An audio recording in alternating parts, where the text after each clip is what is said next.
February 1st, 2002, Tallahassee, Florida. Richard and Cheryl Moeller and their son Brandon, an only child who would be 7 the next week, visited a Tallahassee stone shop to view samples of material for their kitchen.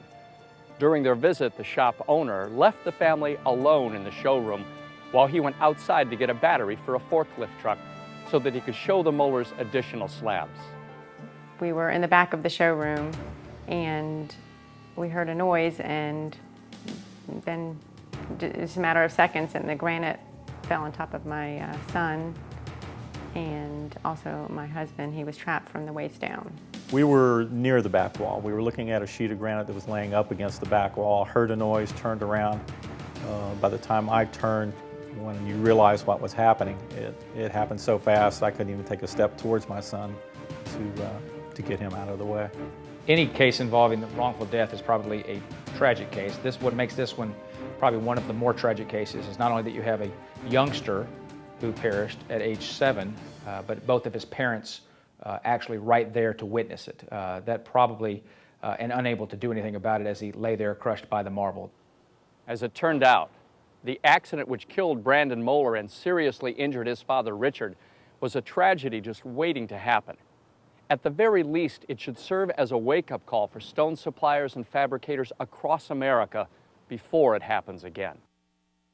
Police reports, court filings, depositions, witness statements, and conversations with the Moellers and their attorney give this snapshot of what happened that fateful day in February 2002. In the Tallahassee shop and showroom, a wooden A-frame, apparently used as a temporary storage rack for marble and granite slabs that had been previously viewed by customers, was overloaded on one side. In an instant, the unstable wooden frame collapsed, setting off a chain reaction domino effect, which toppled several nearby A-frames. The very last A-frame collapsed on top of Brandon Moeller, crushing his skull and killing him. Well, I was buried up to my waist, or pretty much up to my chest under granite. 28 sheets of granite fell because it was a domino effect when the first one collapsed. So, and each one weighing about 600 to 800 pounds apiece. So it was like being hit by a freight train. I was buried up to my chest. Of course, I was bruised all over my body. I broke my leg in 2 places. I think if I would have been 2 feet closer in towards the middle, I think I would have been killed also. Well, there's actually no doubt in my mind I would have been killed. Cheryl Moeller was standing behind her husband in an aisle when the stone slabs weighing a total of more than 2 tons started falling. A flying chunk of granite caused a leg injury to her. This wasn't just, a couple of pieces of marble. This had the weight of every single piece of marble that had fallen in that chain. The Moellers eventually filed suit against the shop owner and the company that made the A-frames and made the following charges. The racks used to store the marble were inadequate to handle the weight of the marble. The racks were overloaded with more stone than they could safely hold, and they were placed too close together in such a manner as to allow them to knock each other over in a domino effect when one rack collapsed. The suit also charged that customers were allowed into the stone storage area without warning them of the dangers just mentioned. Investigators found that the A-frames made by a local company were only held together with glue.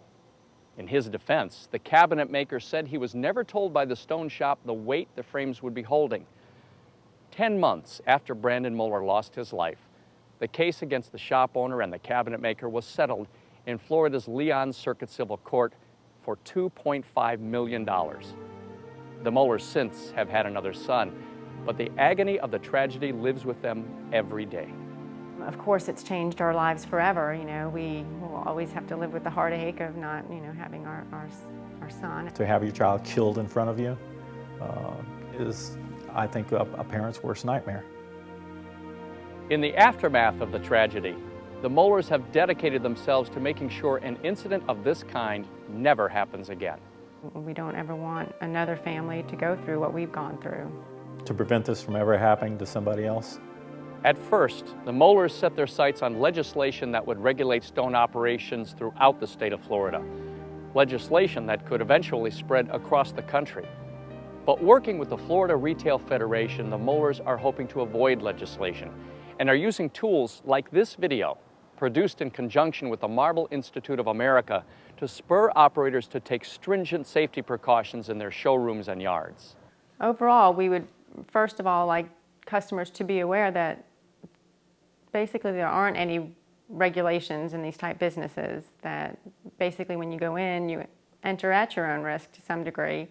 But we would like to see safety standards throughout the industry that people would have to follow so that we know that the precautions are being taken in these type warehouses. The Florida Retail Federation wants every stone supplier and fabricator in Florida, and in fact the rest of the country, to be aware of what can happen to consumers in the showroom if proper overall safety procedures are not followed. It goes without saying that if a shop or yard is not safe enough for employees, it certainly is a hazard to unsuspecting customers. That means having the proper racks for the weights they will be holding and following industry standards for bracing materials on A-frames or other storage racks. In outdoor slab storage, where high winds are a possibility, all slabs should be secured all of the time.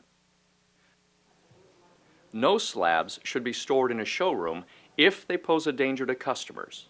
Showroom samples should be small enough so that they are not dangerous. Many companies do not allow customers into the shop. If your company does, make sure customers are outfitted with hard hats and safety glasses. Keep customers a safe distance from overhead lifting equipment. Never allow customers to be in your shop or outdoor storage yard without a designated escort at all times. That means customers should never be left alone.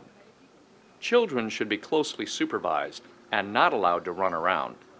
Some companies even have playrooms to help amuse the children while their parents inspect stone slabs. Only designated employees with specific training in slab handling should handle materials. Warn customers to stay a good distance from forklift trucks. If you follow these and other overall safety procedures in your place of business, hopefully we can avoid the kind of tragedy that struck the Moeller family in Tallahassee, Florida. The stone industry in Florida has an opportunity to make consumer safety work without legislation and regulation.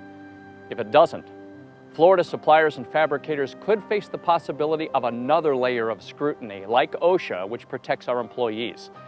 This one could be designed solely to protect your most valuable asset, customers. The choice is yours. You know, it was especially difficult just knowing that it was something that could have been prevented if things were done properly.